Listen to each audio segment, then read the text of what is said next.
நாம் கிறிஸ்துவுக்குள் புது சிருஷ்டியாயிருக்கிறோம் என்று சத்திய வேதம் சொல்லுகிறது. நாம் கிறிஸ்துவுக்குள் நீதிமான்களாயிருக்கிறோம் என்று சத்திய வேதம் நமக்கு திட்டவட்டமாய் போதிக்கிறது. நீங்கள் தேவர்களாயிருக்கிறீர்கள் என்று சத்திய வேதம் சொல்லுகிறது. நீங்கள் உன்னதமானவரின் மக்கள் என்று சத்திய வேதம் சொல்லுகிறது. கிறிஸ்துவுக்குள் உன்னதங்களிலே அவரோடு கூட உட்கார வைக்கப்பட்டிருக்கிறோம் என்று சத்திய வேதம். கிறிஸ்துவுக்குள் தேவன் நம்மை மகிமையினாலும் கனத்தினாலும் முடிசூட்டி இருக்கிறார் என்று சத்திய வேதம் சொல்லுகிறது. கிறிஸ்துவுக்குள் பரிசுத்தவான்களாய் இருக்கிறோம் என்று சத்திய வேதம் போதிக்கிறது.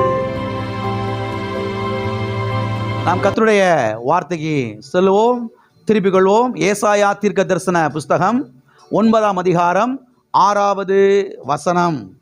நமக்கு ஒரு பாலகன் பிறந்தார், நமக்கு ஒரு குமாரன் கொடுக்கப்பட்டார். கர்த்தத்துவம் அவர் தோளின் மேல் இருக்கும்.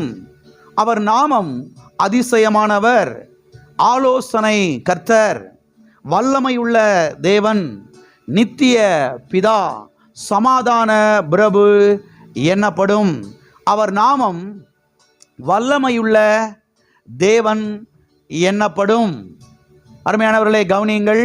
கடந்த பல வாரங்களாக நேம்ஸ் ஆஃப் காட், தேவனுடைய நாமங்கள், தேவனுடைய நாமங்களை குறித்து நாம் செவ்வாய்க்கிழமை ஆராதனைகளிலே நாம் பார்த்து கொண்டு வருகிறோம், நாம் தியானித்து கொண்டு வருகிறோம். நம்முடைய தேவனுக்கு சத்திய வேதத்திலே அநேக நாமங்கள் இருக்கிறது. Elohim, El Shaddai, Ebenezer, El Roi, Jehovah Jireh, Jehovah Rohi, Jehovah Shammah, Jehovah Shalom, Jehovah Tsidkenu, Jehovah Sabaoth, Immanuel, Yesu என்று இப்படி நம்முடைய தேவனுக்கு சத்திய வேதத்திலே அநேக நாமங்கள் இருக்கிறது. அருமையானவர்களை கவனியுங்கள். அவருடைய ஒவ்வொரு நாமமும் அவருடைய சுபாவத்தை நமக்கு வெளிப்படுத்துகிறது. அவருடைய ஒவ்வொரு நாமமும் அவருடைய அந்த தன்மையை நமக்கு வெளிப்படுத்துகிறது. அவருடைய ஒவ்வொரு நாமமும் அவருடைய குணாதிசயத்தை நமக்கு வெளிப்படுத்துகிறது. அவர் எப்படிப்பட்டவர், அவர் என்ன செய்கிறார், அவரால் என்ன செய்ய முடியும் என்பதையெல்லாம் இந்த நாமங்கள் நமக்கு வெளிப்படுத்துகிறது. அவர் எவ்வளவு பெரியவர், அவர் எவ்வளவு நல்லவர், அவர் எவ்வளவு வல்லமை உள்ளவர், அவரால் என்ன முடியும், அவர் எவ்வளவு உண்மையுள்ளவர் என்பதையெல்லாம் இந்த நாமங்கள் நமக்கு தெளிவாய் வெளிப்படுத்துகிறது. அவர் எவ்வாறு நம்மை போஷிக்கிறார், அவர் எவ்வாறு நம்மை பாதுகாக்கிறார், அவர் எவ்வாறு நம்மை பராமரிக்கிறார், அவர் எவ்வாறு நம்மை நடத்துகிறார் என்பதையெல்லாம் இந்த நாமங்கள் நமக்கு தெளிவாய் வெளிப்படுத்துகிறது. அது மாத்திரமல்ல, இதிலே ஒரு சில நாமங்களை குறித்து நாம் ஏற்கனவே பார்த்து தியானித்தோம். கடந்த 3 வாரங்களாக எல்கிப்போர், எல்கிப்போர் என்ற இந்த நாமத்தை நாம் தியானித்து கொண்டு வருகிறோம், நாம் பார்த்து கொண்டு வருகிறோம். அதை எந்த வசனத்திலே பாருங்க மையமாய் வைத்து நாம் பார்த்து கொண்டு வருகிறோம் என்று சொன்னால், ஏசாயா 9ஆம் அதிகாரம் 6ஆம் வசனத்தை மையமாய் வைத்து பார்த்து கொண்டு வருகிறோம். அவருடைய நாமம் வல்லமையுள்ள தேவன். எல்லா கரங்கள் வைத்து சொல்லுவோம், அவருடைய நாமம் வல்லமையுள்ள தேவன். ஆமென்.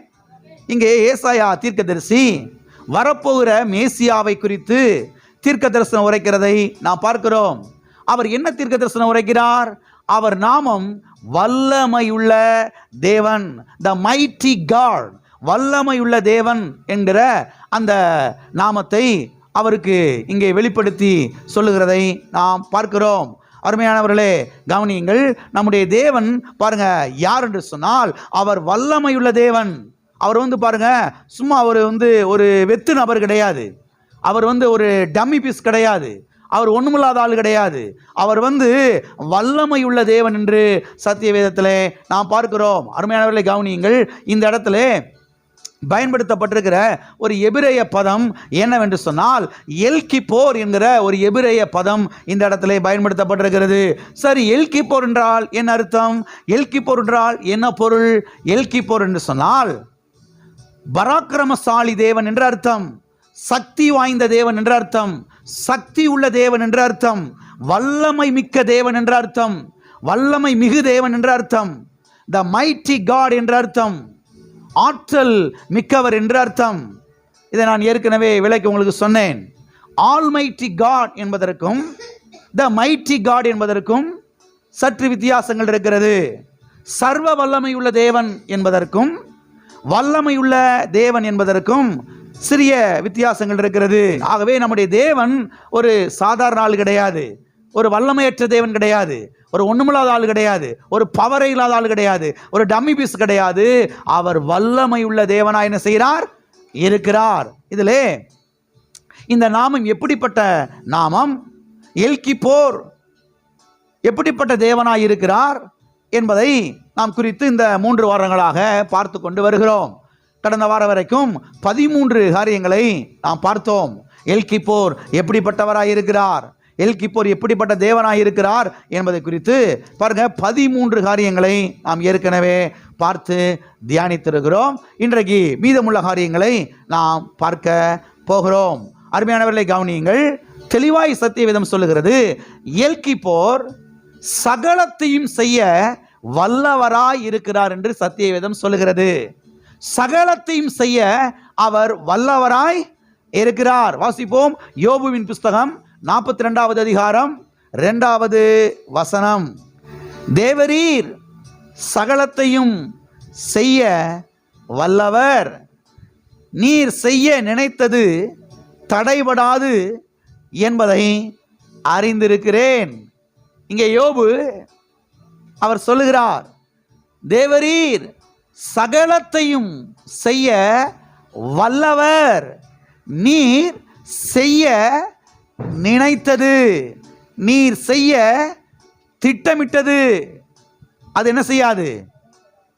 தடைபடாது என்று அவர் இங்கே சொல்லுகிறதை நாம் பார்க்கிறோம்.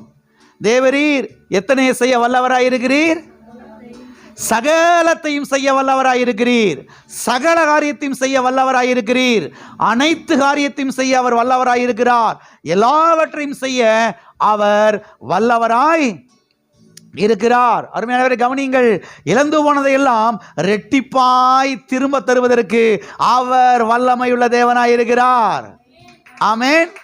இழந்து போனதை, இதுக்கு முன்னதாக எவ்வளவு காரியத்தை நம்ம இழந்திருக்கலாம், அதையெல்லாம் திரும்பவும் ரெட்டிப்பாய் நமக்கு தருவதற்கு அவர் வல்லமை உள்ள தேவனாய் இருக்கிறார். அழுகி போன சரீரத்தை உயிர்ப்பிக்க அவர் வல்லமை உள்ள தேவனாய் இருக்கிறார். வியாதிப்பட்ட சரீரத்தை சுகமாக்க அவர் வல்லவராய் இருக்கிறார். பலவீனமான சரீரத்தை பலப்படுத்த அவர் வல்லவராய் இருக்கிறார். சிறையிருப்பை திருப்ப அவர் வல்லவராய் இருக்கிறார். தீர்க்காயுசை தர அவர் வல்லவராய் இருக்கிறார். 4ஆம் தலைமுறையை பார்க்க உதவி செய்வதற்கு அவர் வல்லவராய் இருக்கிறார். எத்தனை பேர் விசுவாசிக்கிறீங்க? இதெல்லாம் இந்த யோபுவின் புஸ்தகம் 42 அதிகாரத்தில் கடைசி பகுதியில் வருகிறது. அதனால் பாஸ்டர் எங்கிருந்து எதையோ சொல்கிறாரு நினைச்சிடாதீங்க, அங்கிருந்து தான் சொல்கிறேன். சிறையிருப்பை திருப்பினார், ரெட்டிப்பான நன்மையை தந்தார். ரெட்டிப்பா எல்லாவற்றையும் என்ன செய்தார்? தேவன் யோபுவுக்கு கொடுத்தார். 4ஆம் தலைமுறையை பார்க்க கர்த்தர் உதவி செய்தார். நெடுநாளாய் பூரணாய் சூழவனாய் யோபு அவன் வாழ்ந்தான் என்று நாம் பார்க்கிறோம். அவனுடைய சரீரம் எல்லாம் அழுகியிருந்தது. அழுகி போன சரீரத்தை கர்த்தர் என்ன செய்தார்? சுகமாக்கினார், உயிர்ப்பித்தார். ஆமென். யோபு இழந்த எல்லாவற்றையும் கர்த்தர் ரெட்டிப்பாய் அவனுக்கு கொடுத்தார். அதைத்தான் இங்கே யோபு சொல்லுகிறார், தேவரீர் சகலத்தையும் செய்ய வல்லவர். சகலத்தையும் செய்ய வல்லவர். தேவரீர் செய்ய நினைத்தது தடைபடாது. எத்தனை பேர் 4ஆம் தலைமுறையை பார்க்கணும்னு ஆசைப்படுறீங்க? ஆசைப்படணுங்க. போதும் பாஸ்டர் இவங்க கூட சேர்ந்து மல்லு கட்டினது, போதும் பாஸ்டர் இவங்க கூட சேர்ந்து மல்லு கட்டினது. சோர்ந்து போயிடாதீங்க, இலக்கரிச்சு போயிடாதீங்க. கர்த்தர் 4ஆம் தலைமுறையை காண்பதற்கு என்ன செய்கிறார்? அவர் உதவி செய்கிறார். யோபு 4வது தலைமுறையை பார்த்தார். பிள்ளைய பார்த்தாரு, அடுத்த பிள்ளைய பார்த்தாரு, அதாவது பேர பிள்ளைய, அடுத்து பேர செஞ்சுட்டாரு, பார்த்துட்டாரு. அதுக்கப்புறம் தான் போதும் ஆண்டவரே வாழ்ந்தது, போதும் நான் அங்கே வந்துடுறேன் அப்படின்னு வந்தார். யோபுனாவே உடனே மக்களுக்கு எல்லாம் என்ன தோணுதுன்னா, சொறி சிறங்கு அப்படி ஓட்ட அடிச்சுன்னு செஞ்சார், சுரண்டிக்கிட்டு ரோட்டில் என்ன செஞ்சார், உட்காந்துருந்தார், அப்படி கத்தி அலறிக்கிட்டு இருந்தார். அது மட்டும்தான் அவங்களுக்கு நான் வருது. வேத வல்லுநர் சொல்கிறாங்க, யோபு வியாதியாக இருந்து அந்த பட்ட பாடுகள் 9 மாதத்துலேருந்து 11 மாதம் வரைக்கும் தானா. எத்தனை மாதம்? 9 மாதத்துலேருந்து 11 மாதம் வரைக்கும் தான் இருந்திருக்குமா அவர் பட்ட பாடுகள்லாம். ஆனால் இவங்க பாருங்க 50 வருஷத்துக்கு இழுத்துட்டாங்க கதையை. 50 வருஷமா அவர் நம்ம ரோட்டில் கடந்து கத்திக்கிட்டு கிடந்தது மாதிரி என்ன செஞ்சுட்டாங்க இன்னைக்கு அநேக பிரசங்கியார்கள் போட்டு இழுத்துட்டாங்க. கிடையாது. 9 மாதத்துலேருந்து ஒரு 11 மாதம் வரைக்கும் தான் இருக்குமா அவர் பட்ட பாடுகள். ஆனால் பாருங்க, இங்கே சொல்லப்பட்டிருக்கிறது 4வது தலைமுறை அவர் பார்த்தார், ரெட்டிப்பாய் கர்த்தர் திரும்பி கொடுத்தார் எல்லாவற்றையும். யோபுவின் சிறையிருப்பை கர்த்தர் திருப்பினார். அதனால தான் பாருங்க இங்கே யோபு சொல்கிறார், தேவரீர் சகலத்தையும் செய்ய நீர் வல்லவர். ஆமென். சகலத்தையும் செய்ய நீர் வல்லவராயிருக்கிறீர். நீர் செய்ய நினைத்தது என்ன செய்யாது, தடைபடாது. ஆமென். ஆகவே ஒரு சில வியாதிகள் சரீரத்தில் இருக்கலாம், அதை சுகமாக்க அவர் வல்லவராயிருக்கிறார். ஆமென். அவர் சுகமாக்க வல்லவராய் என்ன செய்கிறார், இருக்கிறார். சில காரியங்கள் பாருங்க மாட்டிக்கிட்டு அங்க சிக்கல் இருக்கலாம்.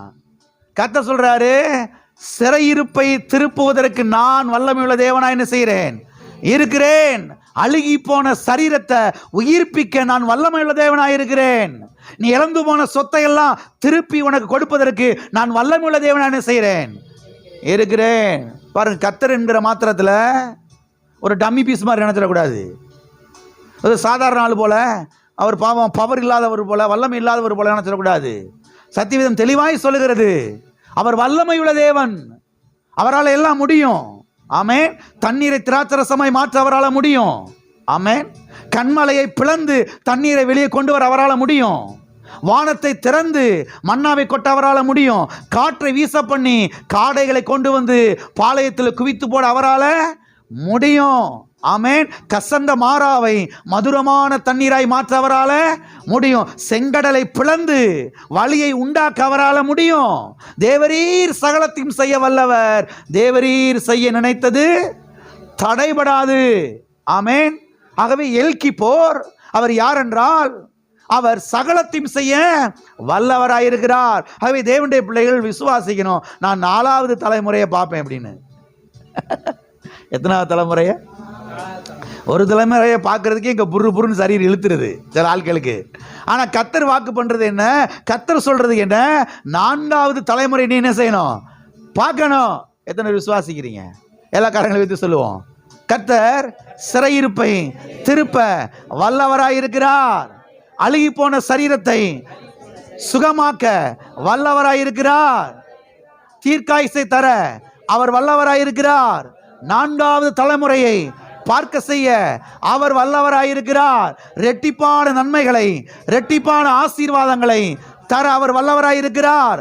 நான் இழந்து போனதையெல்லாம் திருப்பி தர அவர் வல்லவராயிருக்கிறார். ஆமென். கடந்த வருஷங்களில் சில காரியத்தை நீங்கள் இழந்திருக்கலாம், அதையெல்லாம் கர்த்தர் திருப்பி தருவார். ஆமென். அன்னைக்கு ஒரு பையன் பாருங்க, சென்னையிலேருந்து ஃபோன் பண்ணி பேசிக்கிட்டு இருந்தார் என்கிட்ட, பாஸ்டர் ஜெபம் பண்ணிக்கிட்டே இருக்கிறேன், ஆனால் ஒன்றும் நடந்தது மாதிரியே தெரியலையே அப்படின்னு. நான் சொன்னேன், தொடர்ந்து என்ன செய்யுங்க, அந்நிய பாஷையில் நிறந்து என்ன செய்யுங்க, ஜெபம் பண்ணுங்க, கண்டினியூவாக ஜெபம் பண்ணுங்க. ஒரு நாளைக்கு 1 மணி நேரம் ஃபிக்ஸ் பண்ணி அந்நிய பாஷையில் நிறந்து ஜெபம் பண்ணுங்க. நல்லா விசுவாச அறிக்கையில் பண்ணுங்க. நீங்கள் நினச்சிக்கிட்டு இருக்கலாம் நம்ம ஜெபம் பண்ணிக்கிட்டு இருக்கிறோம், கர்த்தர் அவர் பாட்டுக்கு அங்கே உட்காந்துட்டு இருக்கிறார் போல, ஏன்னா சைலண்ட்டாக இருக்குது, எல்லாமே எல்லாம் அமைதியாக இருக்குது, ஏதோ ஒரு சின்ன காற்றுக்கிட்டு அடித்த மாதிரி தெரியலையே, ஏதோ ஒரு சின்ன காரியம் நகர்ந்த மாதிரி ஒன்றும் தெரியலையே அப்படி நீங்கள் நினைக்கலாம். கர்த்தர் சைலண்டாக இருக்கிறாருன்ற மாத்திரம் நீங்கள் நினச்சிடாதீங்க. நீங்கள் ஜெபம் பண்ணும் போதே கர்த்தர் ஏதோ ஒன்று செய்ய ஆரம்பிச்சிட்டாரு. நீங்கள் என்னைக்கு ஜெபம் பண்ண ஆரம்பிச்சிங்களோ அன்னைக்கே கர்த்தர் ஏதோ ஒன்று ஆவி மண்டலத்தில் நம்ம கண்ணுக்கு தெரியாத அந்த உலகத்தில் என்ன செஞ்சிட்டாரு, செய்ய ஆரம்பிச்சிட்டாரு. சீக்கிரத்தில் இந்த மாம்ச கண்ணு பார்க்குற லெவலில் வந்துடாது. ஆமென். அதனால் சோர்ந்து போயிடக்கூடாது, இலக்கரிச்சு போயிடக்கூடாது, துவண்டு போயிடக்கூடாது, மடங்கி படுத்துடக்கூடாது. தேவரீர் சகலத்தையும் செய்ய வல்லவர். தேவரீர் சகலத்தையும் செய்ய வல்லவர். நீர் செய்ய நினைத்தது தடைபடாது. ஆமென். எல்லா கரங்களை வைத்து சொல்லுவோம், தேவரீர் சகலத்தையும் செய்ய நீர் வல்லவர். நீர் செய்ய நினைத்தது தடைபடாது. ஆமென். அது மாத்திரமல்ல, எல்கிப்போர் நம்மிடத்திலே சகலவித கிருபையையும் பெருக செய்ய அவர் வல்லவராயிருக்கிறார் என்று சத்தியவேதம் சொல்லுகிறது. எல்கிப்போர் சகலவித கிருபையையும் அவர் என்ன செய்கிறாராம்? நம்மிடத்திலே பெருக செய்கிறாராம். வாசிப்போம். 2 கொரிந்தியர் 9ஆம் அதிகாரம் 8வது வசனம். மேலும் நீங்கள் எல்லாவற்றிலும் எப்பொழுதும் சம்பூரணமுடையவர்களாயும் சகலவித நற்கிரியைகளையும் பெருகுகிறவர்களாய் இருக்கும்படியாக தேவன் உங்களிடத்தில் சகலவித கிருபையையும் பெருக செய்ய வல்லவராய் இருக்கிறார். தேவன் உங்களிடத்தில் சகலவித கிருபையையும் பெருக செய்ய வல்லவராய் இருக்கிறார். எத்தனை வித கிருபையை பெருக செய்ய வல்லவராய் இருக்கிறார்? இதை ஆழமாய் கவனிக்கணும். ஒவ்வொரு கிறிஸ்தவ விசுவாசிகளும், ஒவ்வொரு தேவனுடைய பிள்ளைகளும் இதை கவனிக்கணும். கர்த்தர் என்னிடத்திலே ஏதோ ஒரு சில கிருபை இல்லை, ஏதோ 1-2 கிருபை அல்ல, சகலவித கிருபையையும் என்னிடத்திலே பெருக செய்ய அவர் வல்லவராய் இருக்கிறார். ஆமென். சகலவித கிருபை, எல்லா விதமான கிருபை, அனைத்து விதமான கிருபையை அவர் பெருக செய்ய வல்லவராய் இருக்கிறார். சரி, கிருபைனா என்ன? கிருபையை தர்றாரு, கிருபையை தர்றாரு, கிருபையை பெருக செய்கிறாரு, கிருபை பெருக செய்கிறாரு. என்னமோ தெரியல, கர்த்தருடைய கிருபை உங்கள் மேலே நிறையா இருக்குது, என்கிட்ட குறைவாக இருக்குது. இப்படி கிறிஸ்தவ மக்கள் பேசிக்கிறாங்க பாருங்க. ஆராதனை முடிஞ்ச உடனே, சபையை முடிஞ்சு வெளியில் போன உடனே பேச்சு அதுதான். என்னமோ தெரியல, கர்த்தருடைய கிருபை உங்கள் மேலே நிறையா இருக்குது, நல்லா இருக்கீங்க. என்னமோ தெரியல, கர்த்தருடைய கிருபை எங்கள் மேலே ஒன்றும் இல்லை. கர்த்தர் நம்ம முகம் திரும்பி பார்க்க மாட்டேங்கிறாரு. நானும் இந்த வார்த்தையை இவங்க எங்கேயும் இருந்து சொல்கிறாங்க நினச்சிக்கிட்டு இருந்தேன். இன்னைக்கு வாசிக்கிட்டு இருந்தேன் பாருங்க, யோபு புத்தகம் 42 அதிகாரத்தில் அங்கே தான் வருது அந்த வசனமே. கர்த்தர் முகத்தை திருப்பி பார்த்தார் அப்படின்னு. ஆஹா, இங்க இருந்த மக்கள் என்ன செய்யறாங்க? சொல்றாங்க, கர்த்தர் என்ன செய்தார்? முகத்தை பார்த்தார். அருமையானவர்களே கவனியுங்கள், அது பழைய ஏற்பாடுங்க. கர்த்தர் முகத்தை பார்த்தாருன்னு, ஏசு கிறிஸ்து என்னை கல்வாரி சிலுவையில் ஜீவனை கொடுத்தாரோ அன்னைக்கு முகத்தை பார்த்துட்டாரு. கல்வாரி சிலுவையின் மூலமாக நம்ம எல்லாரையும் பார்த்துட்டாரு. எல்லாரும் இருக்கிறீங்களா? நீங்க பிரசவ வார்டுக்கு போனீங்கன்னா இது தெரியும். குழந்தைய பெற்றெடுக்கக்கூடிய அந்த பிரசவ வார்டுக்கு போனீங்கன்னா தெரியும். பாருங்க, மருத்துவர்கள் சொல்றாங்க, எல்லாரும் சொல்றாங்க, அந்த அதுவும் தலைப்பிள்ளையை பெற்றெடுக்கும் போது உயிர் போயிட்டு உயிர் வருமா? உயிர் போயிட்டு ஆப்ரேஷன் பண்ணி எடுத்தவங்களுக்கு ஒன்றும் தெரியாது. உண்மையாகவே குழந்தைய பெற்றெடுத்தவங்களுக்கு, சோபிரசவம் பெற்றெடுத்தவங்களுக்கு தெரியும் சொல்கிறாங்க. ஒரு குழந்தைய பெற்றெடுக்கும் போது உயிர் போயிட்டு மறுபடியும் உயிர் வருமா பாருங்க, அந்த மாதிரி வேதனை இருக்குமா சொல்கிறாங்க. இந்த பிள்ளையை பெற்றெடுக்கிறதுக்கு பதிலாக நம்ம சாட்டில் மறிச்சிட்டா கூட நல்லா இருக்குமே சொல்லி சில பெண்கள் நினைப்பாங்களாம் அந்த பிரசவ வார்டில் துடிக்கும் போது. ஆனால் சொல்கிறாங்க, குழந்தைய பெற்றெடுத்ததுக்கு பிறகு லேசாக மயக்கம் தெளிஞ்ச உடனே அந்த பிள்ளையோடைய முகத்தை கொண்டு போய் இப்படி காமிப்பாங்களாம் அந்த தாயிட்ட போய். அப்போ அந்த தாய் நினைப்பாலாம், நான் சாக மாட்டேன், இந்த பிள்ளைக்காண்டி நான் உயிரோடு இருப்பேன் அப்படின்னு சொல்லி. கர்த்தர் கல்வாரி சிலுவையிலே அவர் ரத்தத்தை சிந்தினாரு, ஜீவனை கொடுத்தாரு, உயிரை விட்டாரு. உயிரை விடும்போது நம்ம முகத்தில் அவர் பார்த்தாரு. அதனால கர்த்தர் இனிமேல் என்னைக்காவது என் முகத்தை பார்ப்பாரான்னு கனவான்கிட்டு இருக்காதீங்க. அவர் கல்வாரி சிலுவையில் முகத்தை பார்த்துட்டாரு. தேவனுடைய பிள்ளைகள் ஆழமா கவனிக்கணும். இனிமேல் ஆண்டவரைய முகத்தை பாருமையா பாருமையா அப்படின்னு கெஞ்சிக்கிட்டுலாம் கிடக்காதீங்க. சில கிறிஸ்தவங்க கெஞ்சுற மாதிரி, ஆண்டவரே உபவாசம் இருந்து என்ன செய்ய போறேன், நான் குடலை சுருக்க போறேன், ஆண்டவரே முகத்தை பாருமா ஆண்டவரே. கர்த்தர் சொல்றாரு, கல்வாரி சிலுவையில் உன் முகத்தை பார்த்து தான் நான் ரத்தத்தை சிந்தினேன். கல்வாரி சிலுவையில் உன் முகத்தை பார்த்து தான் நான் உயிரை கொடுத்தேன். இன்னைக்கு முகத்தை பாருமையா முகத்தை பாருமைன்னு சொல்லி கெஞ்சாத. நான் கல்வாரி சிலுவையில் செஞ்சு முடிச்சத விசுவாசி. நான் உனக்காக ரத்தத்தை சிந்தினதை விசுவாசி. என் கல்வாரி பாடுகளை விசுவாசி. ஆமென். ஆகவே அருமையான தேவனுடைய பிள்ளைகளே கவனியுங்கள். கர்த்தர் பாருங்க முகத்தை பார்த்துட்டாரு, கிருபையை கொடுத்துட்டாரு. கர்த்தர் பாருங்க இங்க சொல்றாரு, சகலவித கிருபையையும் உங்களிடத்தில் பெருக செய்ய அவர் வல்லவராய் இருக்கிறார். சரி, கிருபைனா என்ன? கிருபைனா என்ன தெரியுமா? தேவன் கொடுக்கக்கூடிய ஒரு சக்தி, தேவன் கொடுக்கக்கூடிய ஒரு வல்லமை. ஒரு மனுஷனுக்கு தேவன் கொடுக்கக்கூடிய ஒரு சக்தி, ஒரு வல்லமை, ஒரு ஆற்றல், ஒரு பொட்டன்சியல், ஒரு பவர், ஒரு ஆசீர்வாதம், ஒரு அபிஷேகம். அதுதான் என்னது? கிருபை. எல்லாம் இருக்கிறீங்களா? அப்ப கர்த்தர் எதை பெருக பண்றாரு? கிருபையை பெருக பண்றாரு, அந்த வல்லமையை பெருக பண்றாரு, அந்த ஆற்றலை பெருக பண்றாரு, அந்த பொட்டன்சியலை பெருக பண்றாரு. யாருடைய வாழ்க்கையில? உங்க வாழ்க்கையில. ஆமென். அப்ப இங்க சொல்லப்பட்டிருக்கிறது, சகலவித கிருபையையும் பெருக செய்ய எல்கிப்போர் வல்லமை உள்ளவராய் என்ன செய்கிறார்? இருக்கிறார். பலவிதமான கிருபை இருக்கிறது. பாடக்கூடிய கிருபை. ஆமென். என்ன அழகா பாடுறாரு பாரு அவரு. அதான் என்னது? கடவுளுடைய கிருபை. 1ஆம் கிளாஸ் கூட அவங்க படிக்கல, கர்த்தருடைய சபையில் பாடக்கூடிய பாடல் எவ்வளோ அழகா பாடுறாங்க பாரு. மைக்க கொடுத்தா அவ்வளோ அழகா பாடுவாங்க. அதான் என்னது? கர்த்தருடைய கிருபை. பாடல்களை எழுதக்கூடிய கிருபை. பாடல்களை எழுதக்கூடிய கிருபை. பலவிதமான கிருபையை கர்த்தர் செய்கிறார், தருகிறார். பிரசங்கம் பண்ணக்கூடிய கிருபை. ஆமென். போதிக்கக்கூடிய கிருபை, பிசினஸ் பண்ணக்கூடிய கிருபை, ஐஸ்வரியத்தை சம்பாதிக்கக்கூடிய கிருபை, பணத்தை சம்பாதிக்கக்கூடிய கிருபை. ஏங்க, பணத்தை சம்பாதிக்கிற கர்த்தர் கிருபையை தர்றாரா? ஆமா, பணத்தை சம்பாதிக்கிற கர்த்தர் கிருபையை தர்றாருங்க. பணம் வந்து என்ன சொல்றோம் நம்ம? கர்த்தாவே இது உம்முடைய கிருபை சொல்லியிருக்கிறீங்களா? பணம் கையில் வந்த உடனே கர்த்தாவே இந்த பணம் வந்தது என் உழைப்பு. அன்னைக்கு கூட போச்சிடலாம். அதனால தான் தொடச்சி கட்டிட்டு உட்காந்துருக்குறோம். அதனால தான் வர்றதெல்லாம் போயிருது எங்கேயோ. அதனால தான் தொடச்சி கட்டிட்டு அடுத்தவங்ககிட்ட கை மாத்துக்கு நின்றுக்கிட்டு இருக்கிறோம். அடுத்தவங்க தரமாட்டாங்களா, அடுத்த வீட்டு வாசல் நின்றுக்கிட்டு இருக்கிறோம். என்னைக்கு ஒரு தேவனுடைய பிள்ளை பணம் வந்த உடனே இது கர்த்தருடைய கிருபை நினைக்கிறாங்களோ, அன்னைக்கு பணம் பெருக ஆரம்பிச்சிடும். சீரியஸாக சொல்கிறேங்க. என்னைக்கு உங்கள் கையில் பணம் வருதோ அந்த பணத்தை கையில் வந்த உடனே கர்த்தாவே இது உம்முடைய கிருபை ஆண்டவரே, இந்த 100 ரூபா உம்முடைய கிருபை, இந்த 1000 ரூபா உம்முடைய கிருபை ஆண்டவரே, இந்த 10,000 ரூபா உம்முடைய கிருபை ஆண்டவரே, இந்த 2 லட்ச ரூபா உம்முடைய கிருபை ஆண்டவரே, கர்த்தாவே உம்முடைய கிருபைக்காக ஸ்தோத்திரம். ஒரு நாளில் 1 ரூபா கூடலாம் இல்லாமல் நான் ரோட்டில் நின்றுருக்கிறேன், இன்னைக்கு இந்த பணம் வந்திருக்குன்னா உம்முடைய சித்த கிருபை. இப்படி சொல்லி பாருங்க.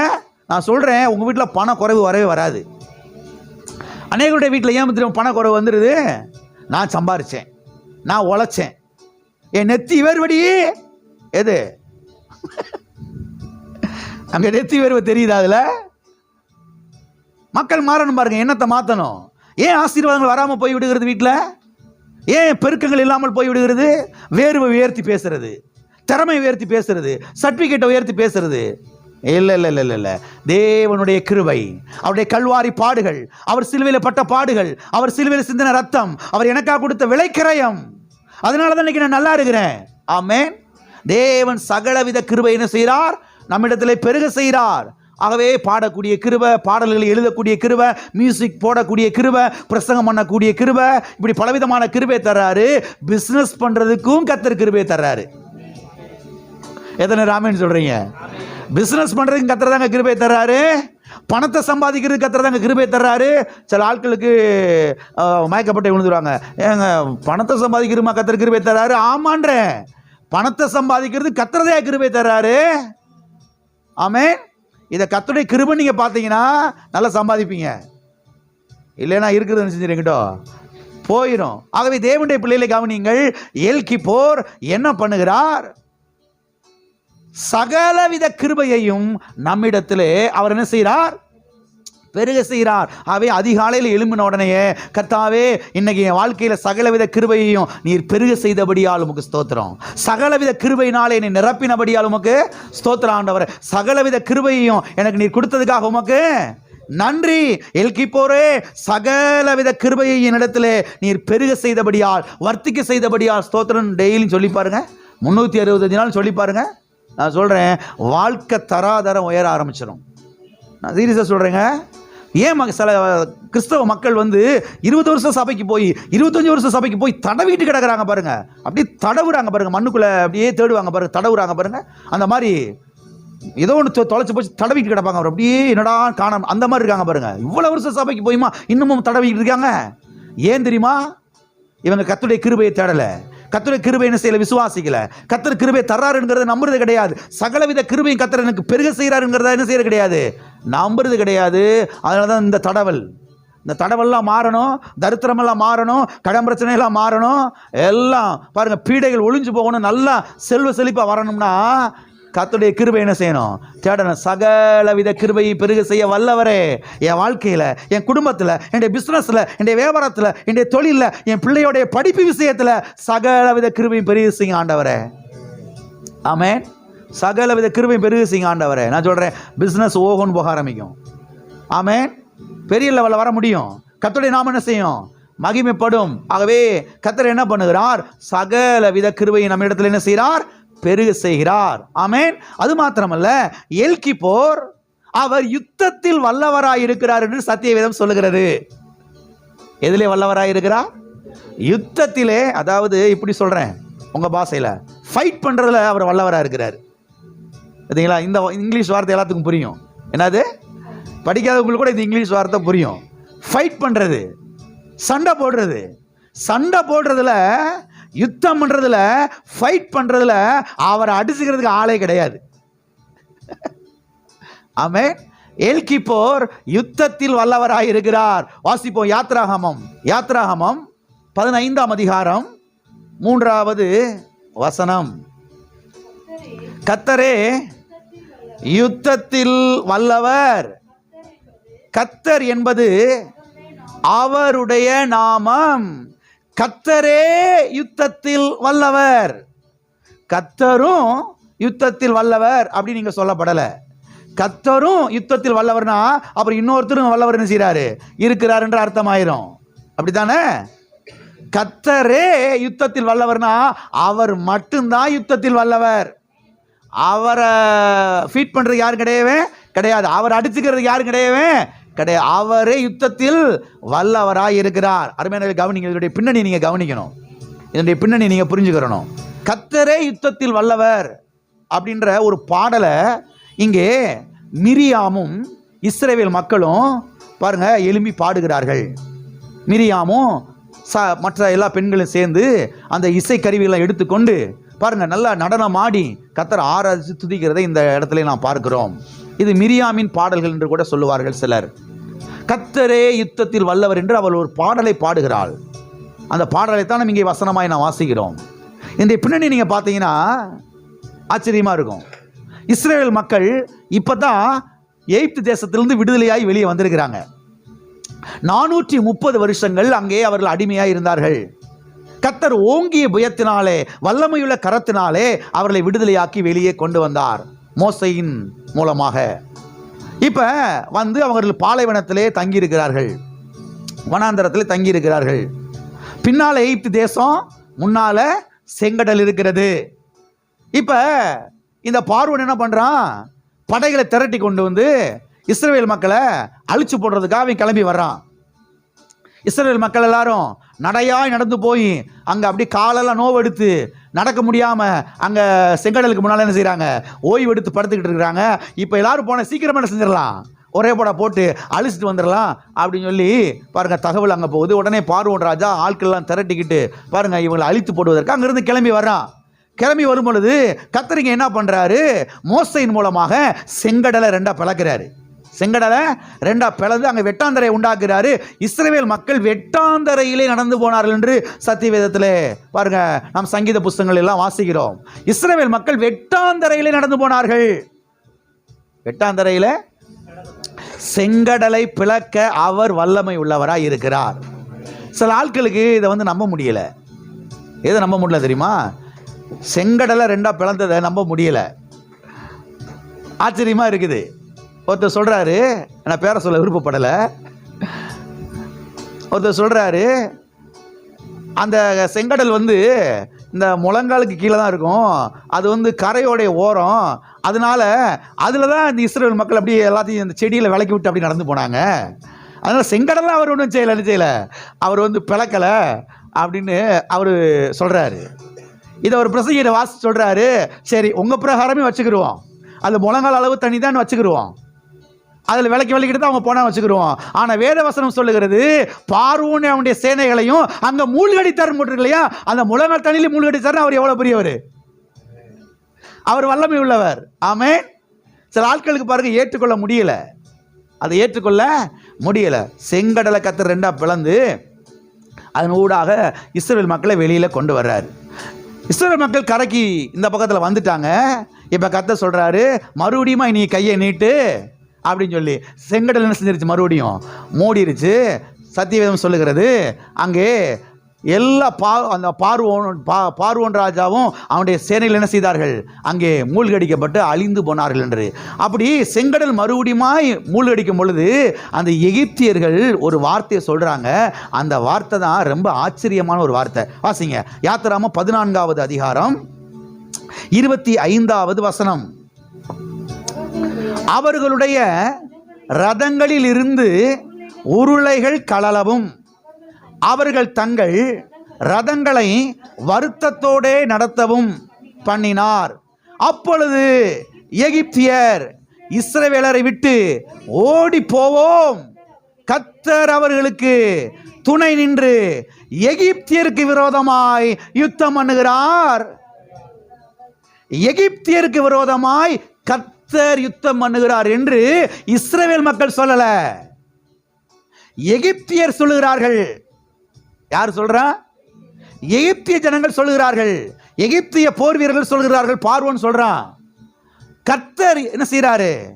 யுத்தம் பண்ணுகிறார், எகிப்தியருக்கு விரோதமாக இஸ்ரவேலுக்கு சப்போர்ட்டாக யுத்தம் பண்ணுகிறார் என்று சொல்லுகிறார்கள். இப்போ இதெல்லாம் மைண்டில் வச்சுக்கிட்டு தான் இங்கே மிரியாமும் அந்த பெண்கள் எல்லாரும் இசைக்கருவியில் எடுத்துக்கிட்டு அவங்க டான்ஸ் ஆடி பாருங்க, அழகா பாடுறாங்க, கர்த்தரே யுத்தத்தில் வல்லவர். நீங்க நினைக்கலாம், நான் அவங்க கூட சண்டை போடுறதுக்கு எனக்கு சத்து இல்லை பாஸ்டர், கர்த்தருக்கு சத்து நிறையா இருக்குது. எத்தனை பேர் விசுவாசிக்கிறீங்க? பாஸ்டர், அவங்க கூட்டம் பெரிய கூட்டம். உங்களுக்கு ஒன்று தெரியுமா? நம்ம கூட்டம் தான் பெரிய கூட்டம். எந்த கூட்டம்? பரலோக கூட்டம். ஆயிரமான சேனைகளை கர்த்தர் வைத்திருக்கிறார். அக்கினிமயமான ரதங்களை, அக்கினிமயமான குதிரைகளை என்ன செய்திருக்கிறார்? அவர் வைத்திருக்கிறார். சத்தியவேதத்தில் பார்க்கிறோம், ஒரு தேவதூதன் இறங்கி வந்து 1,85,000 பேர் அடிச்சு க்ளோஸ் பண்ணிட்டானாம். எத்தனை பேரை? ஒரே ஒரு தேவதூதன் இறங்கி வந்து எத்தனை பேரை?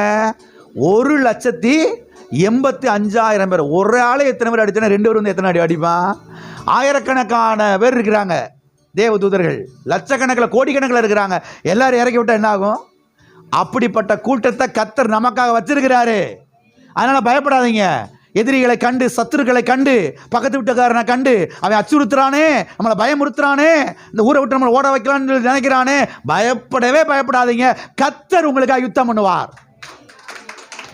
கர்த்தர் உங்களுக்காக யுத்தம் பண்ணுவார். எல்கிப்போர் யுத்தம் பண்ணுகிறதிலே அவர் வல்லவராய் இருக்கிறார். பக்கத்தில் கைப்பிடி சொல்லுங்க, சிரிச்ச முகத்தோடு சொல்லுங்க, கர்த்தர் உங்களுக்காக யுத்தம் பண்ணுவார். பயப்படாதீங்க. கர்த்தர் உங்களுக்காக ஃபைட் பண்ணுவாரு. கர்த்தர் உங்களுக்காக சண்டை போடுவாரு. பயப்படாதீங்க. ஆமே. நம்ம ஊர்ல சொல்லுவாங்க, டேய் பயப்படாம தில்ல நில்றா, தைரியம் நில்றா, கர்த்தர் கூட இருக்கிறாரா. ஆமே. எல்லாம் வசனத்துல தான் சொல்றாங்க. பயப்பட வேணாம். எல்கிப்போர் யுத்தம் பண்ணுகிறதிலே அவர் வல்லவராய் இருக்கிறார். அன்னைக்கு இருக்கிற வேர்ல்டுல பாருங்க, எகிப்து தான் வல்லரசு நாடு. இன்னைக்கு அமெரிக்கா மாதிரி பாருங்க, சீனா மாதிரி, ரஷ்யா மாதிரி. அன்னைக்கு இது எகிப்து தேசம். அவன்கிட்ட போய் எதுவும் வச்சுக்கிற கூடாது, வாலாட்டிக்கிற கூடாது. ஏன்னா அவ்வளோ படைகள் வச்சிருக்கிறான். வல்லரசு நாடு. அவனே ஒன்றும் பண்ண முடியல இஸ்ரவேல் மக்களை. கர்த்தர் யுத்தம் பண்ணினார் இஸ்ரவேல் மக்களுக்காக. இயேசு கிறிஸ்து நேற்றும் இன்றும் என்று மாறாதவர். அன்றைக்கு இஸ்ரவேல் மக்களுக்காக யுத்தம் பண்ணின கர்த்தர் உங்களுக்காக, எனக்காக யுத்தம் பண்ணுவார். ஆமென்.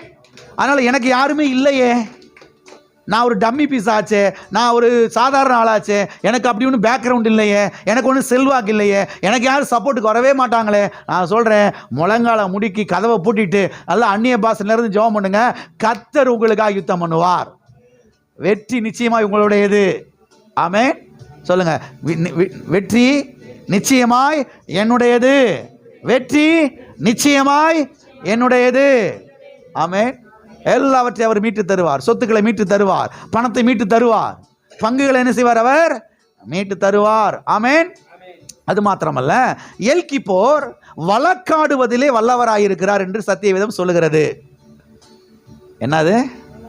வழக்காடுவதிலே அவர் எப்படிப்பட்டவராக இருக்கிறாரா? வல்லவராயிருக்கிறாரா. அவர் தான் வக்கீல்.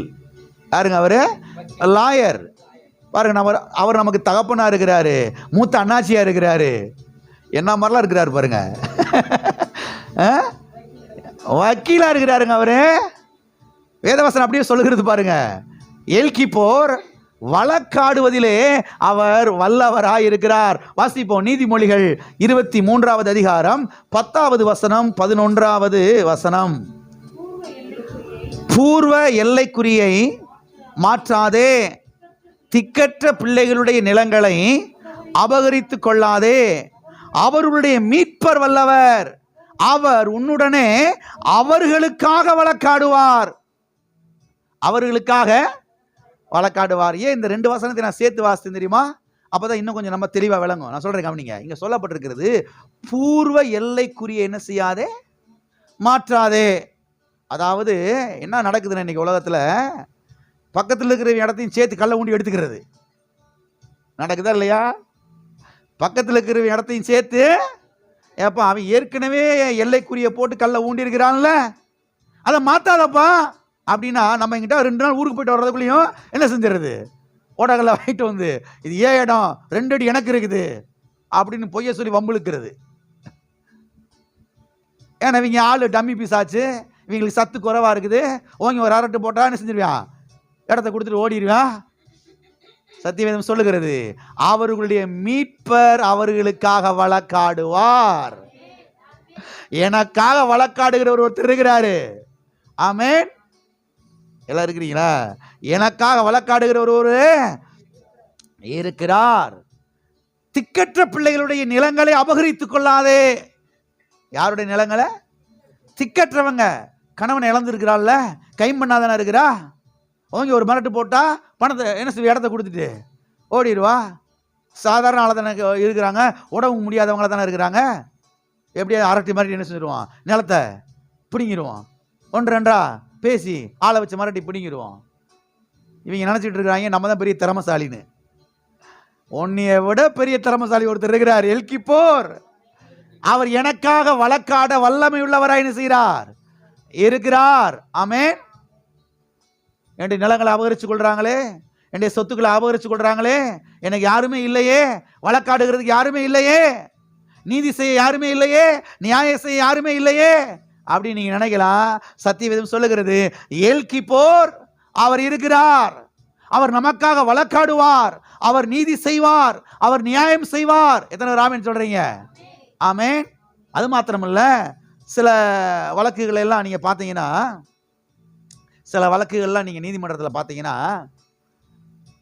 அந்த நீதிபதி இருக்கிறார்ல, ஜட்ஜு, அவரே என்ன பண்ணுவார், சில சமயங்களில் கீழே இறங்கி வந்து வக்கீலுக்குரிய ட்ரெஸ்ஸை மாட்டிட்டு வந்து அவரே வழக்காடுவார்.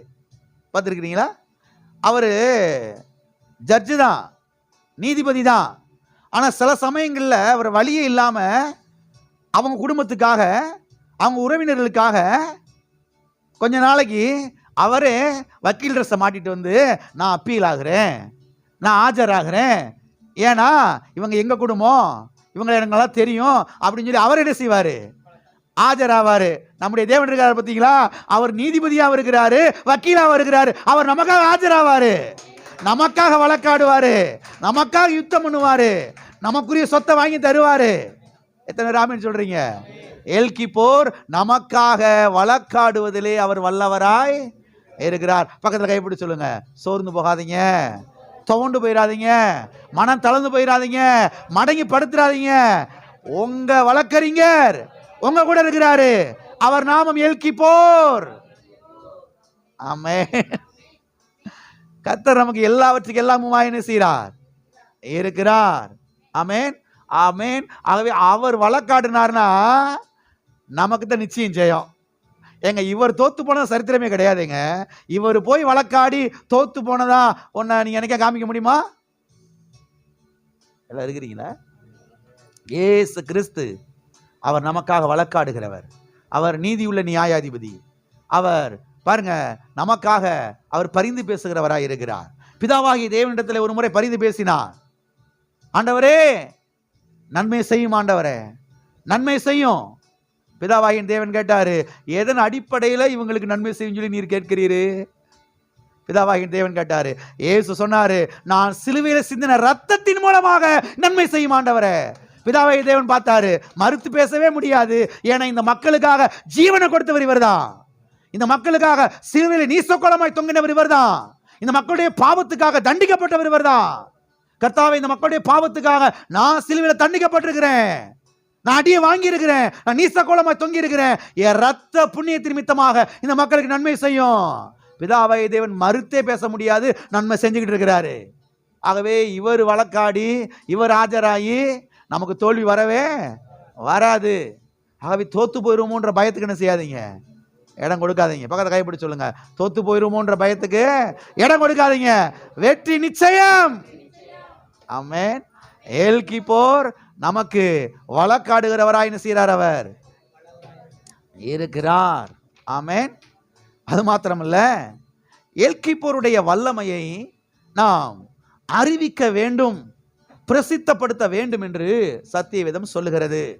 நம்ம பாருங்க, ஜனங்களை சந்திக்கிறோம், போற இடங்களில் வார இடங்களில் பாருங்க, நண்பர்களை சந்திக்கிறோம், உறவினர்களை சந்திக்கிறோம், வேண்டியப்பட்டவங்களை சந்திக்கிறோம், பார்க்குறவங்கள பார்த்து ஹாய்ன்னு சொல்கிறோம். இப்படி அவங்கள சந்திக்கும் போது என்ன பண்ணணுமா, கர்த்தருடைய வல்லமையை அவர்களுக்கு நாம் என்ன செய்ய வேண்டுமா, அறிவிக்க வேண்டுமா. அவங்க சோர்ந்து போய் வர்றாங்க, துவண்டு போய் வர்றாங்க, முகம் அப்படி தொங்க போட்டு வர்றாங்க, அப்படியே என்னத்தையும் இழந்து போய் வர்றாங்க. அப்படி பார்க்கும் போகும்போது, என்னப்பா சோர்வா இருக்கிற, என்னப்பா ஒரு மாதிரியா இருக்கிற, பயப்படாத, எங்களுடைய ஆண்டவர் வல்லமை உள்ளவராயிருக்கிறார், அவர் உனக்கு செய்வார், நான் ஜெபம் பண்றேன் உனக்காக. ஆமே. இப்படி அவருடைய வல்லமையை நாம் என்ன செய்யணுமா, அவர்களுக்கு பிரசித்தப்படுத்த வேண்டுமா. வாசிப்போம், சங்கீதம் 68:34. தேவனுடைய வல்லமையை பிரசித்தப்படுத்துங்கள், அவருடைய மகிமை இஸ்ரவேல் மேலும் அவருடைய வல்லமை மேக மண்டலங்கள் மேலும் உள்ளது. தேவனுடைய வல்லமையை பிரசித்தப்படுத்துங்கள். அப்ப போரிடங்கள்ல வாரிடங்கள்ல அவருடைய வல்லமை என்ன செய்யணும், பிரசித்தப்படுத்தணும். இங்க பாரு, இந்த வியாதி சுகமாகாது அப்படின்னு டாக்டர் சொல்லிருக்கலாம், ஆனா எங்களுடைய ஆண்டவர் சொல்றாரு இந்த வியாதியை சுகமாக்க முடியும் சொல்லி. அப்படி அவருடைய வல்லமை என்ன செய்யணும், பிரசித்தப்படுத்தணும். இந்த சிக்கல்ல இருந்து எப்படி வெளியே வர போறீங்கன்னு தெரியல மதனி, தெரியல சித்தி, தெரியலனே, எத்தனை பேர் சொல்றாங்க. நம்மளும் மண்டையை ஆடிக்கிட்டு இப்படி வந்துகிட்டு இருக்கோம். என்ன பண்ண சொல்ற அப்படின்னு வந்துகிட்டு இருக்கோம். நம்மளும் என்ன பண்ண சொல்றேன்னு சொல்லி மண்டையை ஆடிக்கிட்டு வர்றதுக்காக கர்த்தர் உங்களை அங்க வச்சிருக்கிறாரு. வாயத்திலிருந்து சொல்லணும். அந்த சிக்கலை மாத்தி இளைப்பாறுதலுக்குள்ளே கொண்டு வர்றதுக்கு தேவன் வல்லமையுள்ளவராக இருக்கிறாரு. நான் ஜெபம் பண்றேன், நிச்சயமா சிக்கல் மாறும்.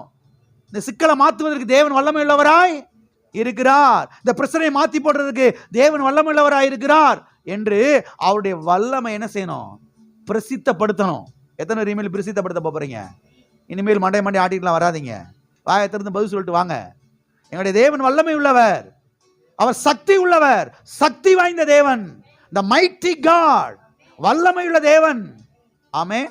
இதை செய்ய அவரால் முடியும். இந்த வியாதி படுக்கையை மாற்ற அவரால் முடியும். ஆமென்.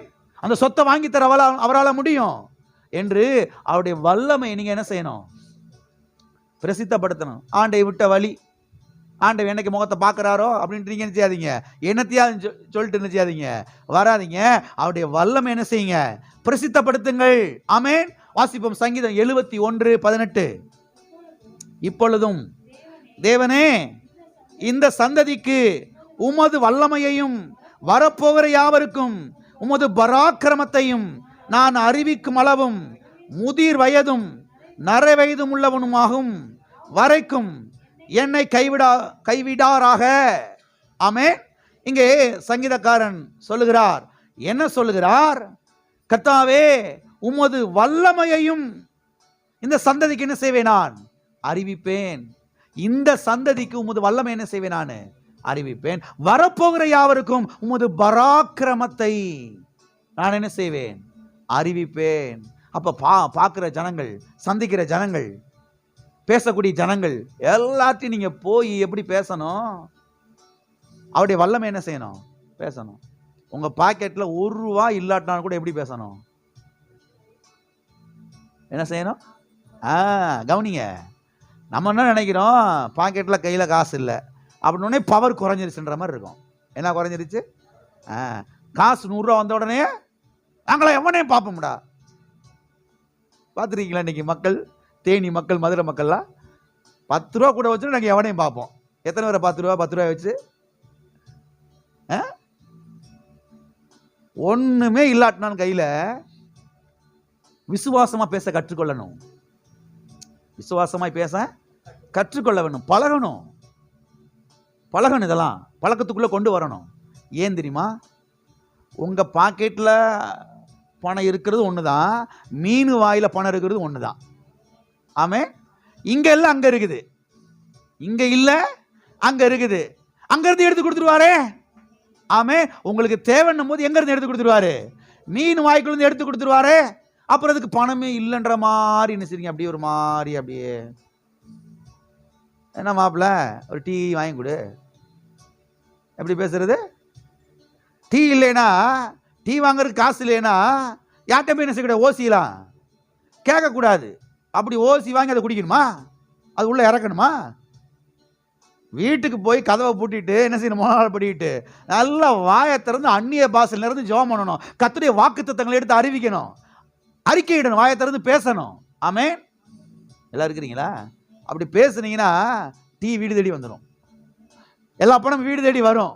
அதை விட்டு போட்டு எவன்டா டீ வாங்கி தருவான்னு சொல்லி டீ கடைக்கிட்ட போய் பக்கத்தில் செய்யக்கூடாது. சும்மா அது நிற்போம், எவனா வருவேன், எவன்ட்ட பில்லை போடுவோம். புத்தி மாறணும் பாருங்க. ஆண்டவருடைய பிள்ளைகளுக்கு, கிறிஸ்தவ ஜனங்களுக்கு எண்ணங்கள் என்ன செய்ய ஆரம்பிக்கணும்? ஒண்ணுமே இல்லாட்டான்னு செய்ய போறேன், தேவ சமூகத்தில் உட்கார போறேன். ஆமேன். ஏன்ட்ட பணம் இருக்கிறது ஒண்ணுதான், அவர்கிட்ட இருக்கிறதும் ஒண்ணுதான். எனக்கு தேவைன்னு போது அங்கிருந்து வந்துடும், அவ்வளவுதான். பணம் இல்லைன்றதுக்காக எதுக்கு நான் முகத்தை தொங்கப்படணும்? எதுக்கு முன்னு திரியணும்? ஒரு மாதிரி அப்படி பேசணும், ஒரு மாதிரி குறைத்தனம் எதுக்கு மற்றவங்கள்ட்ட பேசணும்? நான் ஒரு மாதிரி பரிதாபமாக எதுக்கு பேசணும்? அப்போ ஏதாவது அவங்க கொடுப்பாங்கண்ணா? நம்மளும் பரிதாபப்பட்டு பாட்டு ஒருத்தர் 5 விஷயத்தை நகட்ட மாட்டேங்கிறானே. ஆனால் விசுவாசமா பேசுங்க, கர்த்தர் நகட்டிடுவாரு. ஹல்லேலூயா. நீங்க விசுவாசமா பேசி பழகுங்க, வாயை சரியா யூஸ் பண்ணுங்க. கர்த்தர் எவே மண்டையில தட்டி பட்டரியில தட்டி கொண்டு வந்து கொடுத்து வச்சுட்டு போயிடுவார். இது உண்மைங்க. சும்மா ஏதோ ஒரு குஷிக்காண்டி பேச நினைக்காதீங்க, உண்மையை சொல்றேன். நீங்க விசுவாசமா பேசி பழகுங்க. கையில ஒரு ரூபா இல்லாட்டினாலும் கர்த்தர் அங்கங்க பேசி நினைச்சுவாரு, கொண்டு வந்து கொடுக்க வச்சிருவாரு. வீடு தேடி வந்து தட்டி நினைச்சுவாங்க, கொடுப்பாங்க. கர்த்தர் கொடுக்க வைப்பார். அவர் வல்லவராக இருக்கிறார். ஆமென். ஆகவே பார்க்குற ஜனங்களை, அறிமுகமான ஜனங்கள் இடத்துல என்ன செய்யுங்க? அவருடைய வல்லமை என்ன செய்யுங்க? பிரசித்தப்படுத்துங்கள். வாசிப்போம். சங்கீதம் 145 4வது வசனம் 6வது வசனம். தலைமுறை தலைமுறையாக உம்முடைய கிரியைகளின் புகழ்ச்சியை சொல்லி உம்முடைய வல்லமையுள்ள செய்கைகளை அறிவிப்பார்கள். உம்முடைய வல்லமையுள்ள செய்கைகளை சொல்லி என்ன செய்வார்கள்? அறிவிப்பார்கள். அப்புறம் பார்க்குற ஜனங்கள்ட்ட நீங்க எப்படி சொல்லணும்? இங்க பாருங்க, கர்த்தர் தான் அவங்க வீட்டில் இப்படி செஞ்சாரு, இந்த அவங்களுக்கு ஒரு நாள் செஞ்சாரு, நாங்கள் ஜெபம் பண்ணோம், கர்த்தர் அவங்களுக்கு இப்படி செஞ்சாரு, அந்த அவங்க வீட்டில் கர்த்தர் இப்படி ஒரு காரியத்தை பண்ணாரு, அவங்களுக்கு செஞ்ச கர்த்தர் செய்வார், உங்களுக்கும் செய்வாரு அப்படின்னு அவருடைய கிரியைகளை என்ன செய்யணும்? ஜனங்களுக்கு சொல்லணும். அவருடைய வல்லமையுள்ள செய்கைகளை. வல்லமையுள்ள பாருங்க, பைபிள் அப்படி ஒரு சம்பவம் இருக்குது. கர்த்தர் பாருங்க கண்மலையை பிளந்து அங்கிருந்து தண்ணீரை கொண்டு வந்தாரு. ஆமென். இப்படிலாம் நாங்கள் வேதத்தில் வாசிக்கிறோம். வானத்தை திறந்து கர்த்தர் மன்னாவை கொட்டினாரு, கீழ்காற்றை வீச பண்ணி காடையில் கொண்டு வந்து கூச்சாரு. இப்படி நாங்கள் பைபிளில் வாசிக்கிறோம். கசந்த தண்ணீரை கர்த்தர் மதுரமான தண்ணீரை மாத்தினாரு. நாங்கள் பைபிள் அப்படி வாசிக்கிறோம். கசந்து போனவங்க வாழ்க்கையை மாற்ற அவர் வல்லவராக இருக்கிறார் அப்படின்னு அவருடைய வல்லமையுள்ள செய்கைகள் என்ன செய்யணும்? அவர்களுக்கு அறிவிக்கணும். என்ன பண்ண சொல்ற? எனக்கு இப்படி உனக்கு அப்படி, எல்லாம் ஜாயிண்ட் ஆன மாதிரி இருக்கு. இப்ப ஒன்றும் நடக்காதுங்க. உங்களுக்கு ஒன்றும் நடக்காது, ஆண்டவர் அறியாத அவங்களுக்கு ஒன்றும் நடக்காது. அதனால விசுவாசமா பேச பழகணும். விசுவாசமாய் பேசுவதற்கு என்ன செய்யணும்? கற்றுக்கொள்ளணும். ஆமென்.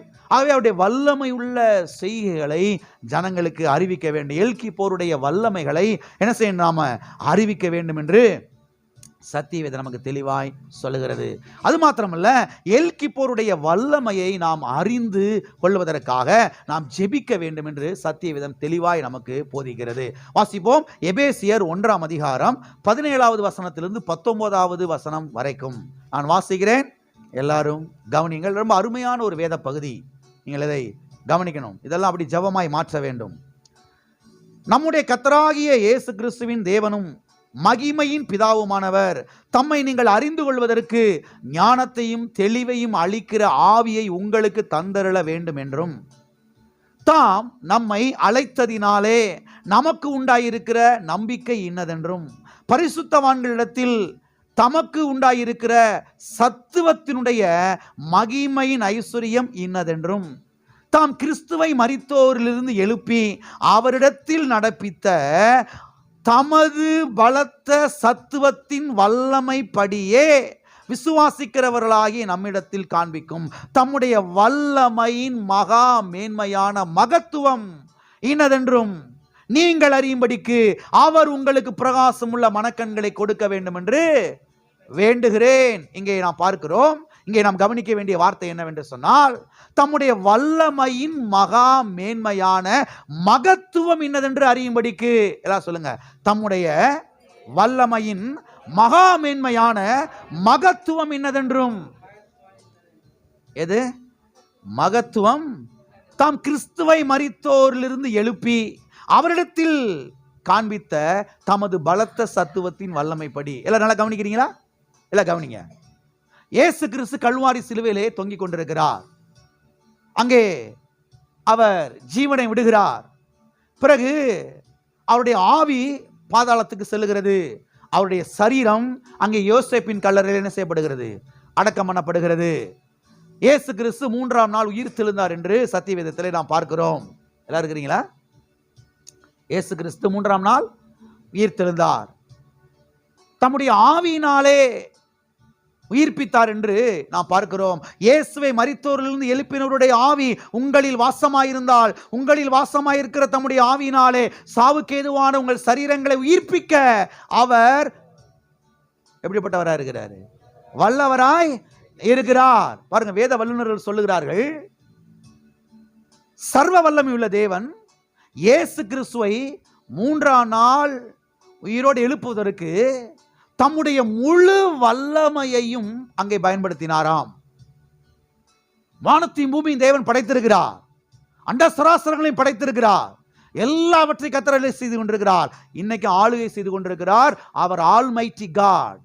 அவர் சர்வ வல்லமை உள்ள தேவன், தன்னிகரற்ற தேவன். அந்த தேவன் என்ன பண்ணாரா? இயேசுவை மரித்தோரிலிருந்து எழுப்புவதற்காக தம்முடைய முழு வல்லமையையும் என்ன செய்தார்? அங்கே அவர் பிரயோகித்தாராம், அங்கே வெளிப்படுத்தினாராம். அந்த வல்லமையை நீங்கள் அறிந்து கொள்ளும்படிக்கு அவர் உங்களுக்கு பிரகாசம் உள்ள மனக்கண்களை கொடுக்க வேண்டும் என்று நான் உங்களுக்காக ஜெபிக்கிறேன் என்று இங்கே அப்போஸ்தலனாகிய பவுல் சொல்லுகிறார். அப்ப தேவனுடைய பிள்ளைகள் எதுக்காக பிரதானமா ஜெபிக்கணும்? கர்த்தாவே, உம்முடைய வல்லமையை நான் அறிந்து கொள்வதற்கு, எல்கிப்போரே, உம்முடைய வல்லமையை நான் அறிந்து கொள்வதற்கு என் கண்களை என்ன செய்யும்? பிரகாசமாக்கும். ஆமென். முழு வல்லமை என்ன செய்தார்? அன்றைக்கு வெளிப்படுத்தி இயேசுவை அங்கே என்ன செய்தார்? எழுப்பினார். இயேசுவை எழுப்பினதற்கு முழு வல்லமையும் பயன்படுத்தின கர்த்தர் உங்க பாதிக்கப்பட்ட சரீரத்தை, வியாதிப்பட்ட சரீரத்தை உயிர்ப்பிப்பதற்கு அவர் போதுமானதற்கு மிகவும் அதிகமானவராயிருக்கிறார்.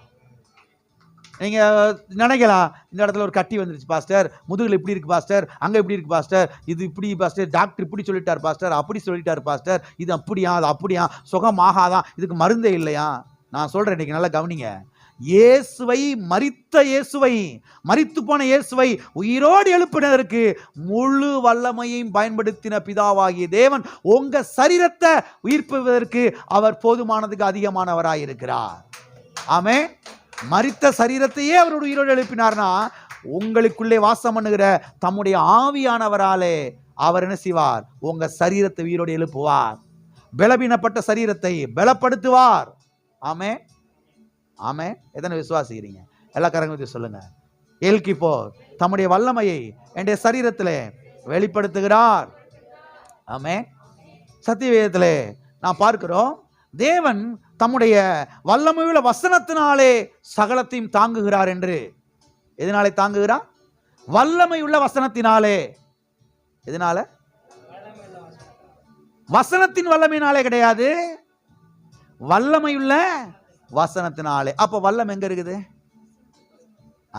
எங்க இருக்குது? வசனத்துக்குள்ள. நாம வல்லமை தாரும் ஆண்டவரே, தாரும் ஆண்டவரே. வல்லம் எங்க இருக்குது? வசனத்துக்குள்ள இருக்குது. ஒரு கிறிஸ்தவ விசுவாசி வசனத்தை பிடிச்சுக்கிட்டா வல்லமை வந்துருச்சு. நான் உபவாசம் இருந்து வல்லமே தாரும் ஆண்டவரே, வல்லமே தாரும் ஆண்டவரே. வல்லமை எங்க இருக்குது? வசனத்துக்குள்ள இருக்குது. வல்லமையுள்ள வசனத்தினாலே சகலத்தையும் தாங்கி கொண்டிருக்கிறார். இப்ப நீங்க என்ன சொல்லி ஜெபிக்க போறீங்க? சகலத்தையும், வானத்தில் தொங்கிக் கொண்டிருக்கிற எல்லா கோள்களையும் உம்முடைய வசனம் தாங்கி கொண்டிருக்கிறது. அண்ட சராசரங்களையும் உம்முடைய வல்லமையுள்ள வசனம் தாங்கி கொண்டிருக்கிறது ஆண்டவரே. அகில உலகத்தை தாங்கி கொண்டிருக்கிற உம்முடைய வல்லமையுள்ள வசனம் என் குடும்பத்தை தாங்கட்டும். இப்படி ஜெபம் பண்ணி பாருங்க. இப்படி ஜெபம் பண்ணி பாருங்க. உங்க லைஃப் ஸ்மூத்தா இருக்குங்க. உங்க லைஃப் ஸ்மூத்தா இருக்கும். நான் சீரியஸா சொல்லிக்கிட்டு இருக்கேன் சில காரியங்களை. மக்கள் பாருங்க என்ன யோசிக்கிறாங்க, என் உழைப்புல தான் அந்த குடும்பத்தை தாங்கிட்டு இருக்கிறேன். எதுல தாங்கிட்டு இருக்கிறேன்? அதனால தான் இது வரைக்கும் குடும்பம் முன்னேறல. குடும்பம் இது வரைக்கும் அப்படி உட்கார்ந்து இருக்கிறதுக்கு காரணம் என்ன தெரியுமா? உங்க உழைப்பை உயர்த்தி பேசிக்கிட்டு இருக்கிறீங்க. உங்க உழைப்பை உயர்த்தி பேச நிறுத்துங்க. நிறுத்திட்டு சகலத்தையும் தம்முடைய வல்லமை வசனத்தினாலே தாங்கி கொண்டிருக்கிற கர்த்தாவே, என் குடும்பத்தை நீர் தாங்கும், என் புருஷனை நீர் தாங்கும், என் மனைவியை நீர் தாங்கும், என் பிள்ளைகளை நீர் தாங்கும், எங்க சபையை நீர் தாங்கும், என்னுடைய பிசினஸ் நீர் தாங்கும். இப்படி ஜெபம் பண்ணி பாருங்க. வல்லமையுள்ள வசனத்தினால உங்க குடும்பத்தை அவர் தாங்குவாரு. உங்க குடும்பத்தை எவனும் உடைக்க முடியாது. எல்லாம் இருக்கிறீங்களா? உங்க குடும்பத்தை எவனும் என்ன செய்ய முடியாது. எந்த செய்வனையோ, எந்த பிள்ளி சுனியமோ, எந்த மந்திரவாதமோ, எந்த மாந்திரிக வேலையோ, எந்த மருந்தோ உங்க குடும்பத்தை உடைக்க முடியவே முடியாது. ஏன்னா வல்லமையுள்ள வசனத்தினால என்ன செஞ்சுட்டு இருக்குது? உங்க குடும்பம் தாங்கப்பட்டு கொண்டு வருகிறது. ஆமென். நான் ஒரு காரியத்தை பார்த்து நான் முடிப்போம். எல்கிப்போர் தம்முடைய வசனத்தை நாம் ஏற்றுக்கொள்ளும்படியாக அவர் விரும்புகிறார், ஆசைப்படுகிறார். எல்கிப்போருடைய வசனத்தை நாம் ஏற்றுக்கொள்ள வேண்டும் என்று சத்தியவேதம் சொல்லுகிறது. எதுக்காக தெரியுமா? எல்கிப்போருடைய வசனத்தை நாம் ஏற்றுக்கொள்ளணும். ரொம்ப அருமையான வசனம். இதை வாசித்து முடிக்கலன்னா நல்லா இருக்காது. வாசித்துருவோம். வாசிங்க. யாக்கோபு 1ஆம் அதிகாரம் 21வது வசனம். ஆகையால் நீங்கள் எல்லாவித அழுக்கையும் கொடிய துர்க்கணத்தையும் ஒழித்துவிட்டு உங்கள் உள்ளத்தில் நாட்டப்பட்டதாயும் உங்கள் ஆத்துமாக்களை ரட்சிக்க வல்லமை உள்ளதாயும் இருக்கிற வசனத்தை சாந்தமாய் ஏற்றுக்கொள்ளுங்கள். எதை சாந்தமாய் ஏற்றுக்கொள்ளுங்கள்? வல்லமை உள்ள வசனத்தை என்ன செய்து கொள்ளுங்கள்? சாந்தமாய் ஏற்றுக்கொள்ளுங்கள். எதை ஏற்றுக்கொள்ளுங்கள்? வல்லமை உள்ள. சரி, எதுக்காக வல்லமை உள்ள வசனத்தை ஏற்றுக்கொள்ளணும்? வல்லமை உள்ள வசனத்தை ஏற்றுக்கொள்ளணும் ரைட்டு. எதுக்கு ஏற்றுக்கொள்ளணும்? இங்கே சொல்லப்பட்டிருக்கிறது. என்ன சொல்லப்பட்டிருக்கிறது இந்த வசனத்துல? நீங்கள் சகலவித அழுக்கையும், என்னது? எத்தனை அழுக்கு? சகலவிதமான அழுக்கு எங்கதான் இருக்குது? மைண்ட்ல இருக்குது. சகலவிதமான அசுத்தம் ரட்சிக்கப்பட்டதுக்கு பிறகும், ஞானஸ்தானம் எடுத்தது பிறகும், அபிஷேகம் பெற்றதுக்கு பிறகும் அந்த பழைய சுபாவம், அந்த பழைய குணம், அடிக்கணும், பழி வாங்க வேண்டும், தூக்கி போட்டு மிதிக்கணும் பொண்டாட்டிய, இந்த உணர்வுகள் எங்க இருக்குது? அவனை வெட்டாம விட மாட்டேன், கொல்லாம விட மாட்டேன், போட்டு தள்ளாம விட மாட்டேன். பார்த்துருக்கீங்களா? அந்த அழுக்கெல்லாம் எங்க இருக்குது? மைண்ட்ல. உங்கள் ஆத்துமாக்களை, உங்களுடைய மனதை, உங்களுடைய மைண்டை ரட்சிக்க வல்லமை உள்ளதாக இருக்கிற வசனத்தை சாந்தமான செய்யுங்கள். அப்ப வசனத்தை எதுக்கு ஏற்றுக்கொள்ளணும்? வல்லமையுள்ள வசனத்தை எதுக்கு ஏற்றுக்கொள்ளணும்? வசனத்தை ஏற்றுக்கொள்ள ஏற்றுக்கொள்ள ஏற்றுக்கொள்ள ஒவ்வொரு நாளும் சபைக்கு வந்து, ஆராதனைக்கு வந்து வசனத்தை கேட்க கேட்க கேட்க என்ன ஆகுது? அழுக்கெல்லாம் வெளியே போகுது. சோப்பை போட்டு துணியில தேக்க தேக்க அழுக்கு போறது மாதிரி வசனத்தை கேட்க கேட்க என்ன ஆகுது? அந்த பழைய சுபாவம், அந்த பழைய கெட்ட குணங்கள், அந்த அசுத்த குணங்கள், அந்த கெடுதலின் எண்ணங்கள், அந்த தீமையின் எண்ணங்கள் எங்க விட்டு போகுது? எங்க விட்டு போகுது? வாழ்க்கை பரிசுத்தமாயிரும். பாஸ்டர், பரிசுத்தமா வாழ்றது கஷ்டமா இருக்கு பாஸ்டர். கஷ்டமெல்லாம் கிடையாது. வசனத்தை ஏற்றுக்கொள்ளுங்க, பரிசுத்தமா வாழலாம். கிறிஸ்தவ மக்களுக்கு தெரியல பாருங்க. இவங்க என்ன நினைச்சுக்கிட்டு இருக்கிறாங்க? 21 நாள் உபவாசம் மட்டும் ஓ ஓ ஓன்னு கத்துனா பரிசுத்த வாழ்க்கை செஞ்சிடும். வசனத்தை சாந்தமா ஏற்றுக்கொள்ளணுங்க. டெய்லி உட்காரணும், டெய்லியும் பிரசங்க செய்தியை கேட்கணும், டெய்லி வசனத்தை கேட்க கேட்க கேட்க வசனம் உள்ள போக போக போக உள்ள இருக்கிற பழைய பழைய அழுக்குகள், பழைய கெட்ட குணங்கள், அந்த துர்க்குணங்கள் என்ன செய்ய ஆரம்பிக்குது? வெளியே ஓட ஆரம்பிக்குது. மனதில் இருக்கக்கூடிய அந்த கெட்ட குணங்கள், கெட்ட சுபாவங்கள் வெளியே என்ன செய்ய ஆரம்பிக்கிறது? ஓட ஆரம்பிக்கிறது. ஆகவே ஒவ்வொரு நாளும், அன்றாடம், தினம்தோறும், டெய்லியும் கர்த்தருடைய வசனத்தை என்ன செய்யணும்? இருதயத்தில் ஏற்றுக்கொள்ளணும், மனதில் ஏற்றுக்கொள்ளணும், வாயை திறந்து பேசணும். ஏற்றுக்கொள்ள நாம் சுத்தமாய் கொண்டே வருவோம். வாழ்க்கை பரிசுத்தமுள்ள வாழ்க்கையாய். இப்ப சொல்லுங்க, பரிசுத்தம் ஓடுறது கஷ்டமா? ஈஸியா? ஈஸிங்க. டெய்லி நல்லா உட்காந்து அந்நிய பாஷையில இருந்து ஜெபம் பண்ணுங்க. வசனத்தை டெய்லியும் கேளுங்க. டெய்லி வசனத்தை கேளுங்க. வசனத்தை ஏற்றுக்கொள்ளுங்க. மனதில் வல்லமை உள்ள வசனத்தை. தேவன் வல்லமை உள்ளவர், அவருடைய வசனமும் வல்லமை உள்ள வசனம். அந்த வசனத்தை ஏற்றுக்கொள்ள மனது பரிசுத்தமாய் மாறுகிறது, வாழ்க்கை பரிசுத்தமாய் மாறுகிறது, குடும்பம் பரிசுத்தமாய் மாறுகிறது. எல்லா ஆசீர்வாதங்களும் வந்து என்ன செய்ய ஆரம்பிக்கிறது? பலிக்க ஆரம்பிக்கிறது. ஆகவே எல்கிப்போருடைய வசனத்தை சாந்தமாய் என்ன செய்ய வேண்டும்? நாம் ஏற்றுக்கொள்ள வேண்டும். எல்லாரும் எழுப்பி நிற்போம், நாம் ஜெபிப்போம். அடுத்த வாரத்திலே நாம் தொடர்ந்து பார்க்கலாம். அவர் நாமம் எல்கிப்போர். அவர் வல்லமையுள்ள தேவன். அவர் எல்லாவற்றையும் செய்ய வல்லவராயிருக்கிறார். செங்கடலை பிளக்க அவர் வல்லவர். வழியை உண்டாக்க அவர் வல்லவர். நமக்காக அவர் வழக்காடுகிறார். நமக்காக அவர் யுத்தம் பண்ணுகிறார். நமக்காக எல்லாவற்றையும் அவர் கல்வாரி சிலுவையிலே செய்து முடித்திருக்கிறார். ஓ ஹல்லேலூயா, ஹல்லேலூயா. உங்களுக்காக யுத்தம் பண்ணுகிறவர் கர்த்தர். உங்களுக்கு அவர் யுத்தம் பண்ணுவாரு. எனக்கு யாருமே இல்லைன்னு சோர்ந்து போயிடாதீங்க. வசனத்தை சாந்தமாய் ஏற்றுக்கொள்ளுங்கள். வசனத்தை சாந்தமாய் ஏற்றுக்கொள்ளுங்கள். வசனத்துக்கு இடம் கொடுங்க. வசனத்துக்கு முக்கியத்துவத்தை கொடுங்க. வசனம் தான் உங்களை காப்பாற்றும். வல்லமையுள்ள வசனத்தை சாந்தமாய் ஏற்றுக்கொள்ளுங்கள். ஒவ்வொரு நாளும் ஏற்றுக்கொள்ளுங்கள். ஏதோ ஞாயிற்றுக்கிழமை ஒரு மட்டும் கிடையாது. ஒவ்வொரு நாளும் வசனத்தை கேளுங்க. உட்காந்து பிரசங்கம் செய்து டெய்லியும் போட்டு கேளுங்க. கேட்க உள்ள போய் வசனம் வேலை செய்ய ஆரம்பிக்கும். வசனம் கிரியை செய்யும். பழைய அழுக்கெல்லாம் வெளியே பத்திரும். வாழ்க்கை பரிசுத்தமாய் மாறிடும். ஹல்லேலூயா. பிதாவே, இயேசு நாமத்தில் உம்முடைய சமூகத்தில் வருகிறோம். ஆசீர்வதிக்கப்பட்ட நல்ல இந்த கர்த்தா வேலைக்காக நாங்கள் ஸ்தோத்தரிக்கிறோம். ஆண்டவரே, உம்முடைய வசனத்துக்கு முக்கியத்துவம் கொடுக்கிறோம்பா. எல்கிப்போரே, உம்முடைய வல்லமையை வந்திருக்கிற பிள்ளைகளுடைய வாழ்க்கையில வெளிப்படுத்தும், விளங்க பண்ணுங்க கர்த்தாவே. பிள்ளைகள் ஒவ்வொருவரும் உம்முடைய வல்லமையை ஜனங்களுக்கு அறிவிக்கிறவர்களாய் மாறுவார்களாக, பிரசித்தப்படுத்துகிறவர்களாய் மாறுவார்களாக. ஆண்டவரே கர்த்தாவே, உமக்கு ஸ்தோத்திரம். இவர்களுக்கு வர வேண்டிய சொத்துக்கள் எல்லாவற்றையும் நீர் வாங்கி தருகிறீர். நீர் யுத்தம் பண்ணுகிறீர். நீர் வழக்காடுகிறீர். ஆண்டவரே, ஓ தேவனே ஸ்தோத்திரம்பா. மகிமையாவை உமக்கே நாங்கள் செலுத்துகிறோம். இயேசு நாமத்தில் பிதாவே. என் ஆத்துமாவே கர்த்தரை ஸ்தோத்திரி. என் முழு உள்ளமே அவருடைய பரிசுத்த நாமத்தை ஸ்தோத்திரி. என் ஆத்துமாவே கர்த்தரை ஸ்தோத்திரி. கர்த்தர் செய்த சகல உபகாரங்களையும் மறவாதே. நம்முடைய கர்த்தரா இயேசு கிறிஸ்துவின் கிருபையும் பிதாவாகிய தேவனுடைய அன்பும் பரிசுத்த ஆவியானவருடைய ஐக்கியமும் இப்போதும் எப்போதும் நம் அனைவரோடும் கூட சதா காலங்களிலும் இருப்பதாக.